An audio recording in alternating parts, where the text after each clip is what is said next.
Okay, ako po ang kapatid nyo, si Brother Roldan Quillo po.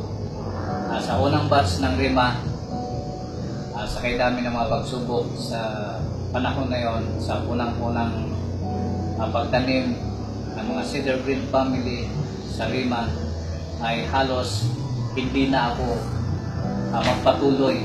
Ngunit salamat sa mga professor namin at sa pamagitan ni Ma'am Vicky, Sir Jan, sa kanilang mga encouragement na ako ay magpatuloy para matapos ang aking pag-aaral. Pinagpatuloy ko. And then, on that time, huli ko na naisuko ang buong buhay ko sa Panginoon. Bago mag-graduate ay doon ko na lang naisuko ang aking buhay sa Rima.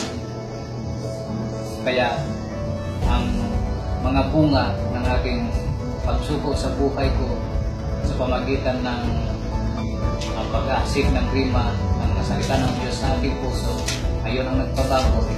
Kaya ito ngayon ang tumutulak sa akin na magpatuloy maglingkod sa Diyos, at hindi ko makakalimutan sa Rima ay ang mga administrator ko namin sa pamagitan ni Reverend John Cedar Green and Betty Cedar Green, at meron din kay Ma'am Karen. Sila po ay mga tunay na magulang para sa akin. They are true spiritual parents in my life. So that's why I love Rima. And thank you for Ma'am Karen sa pagkasya. Tunay na kapatid namin.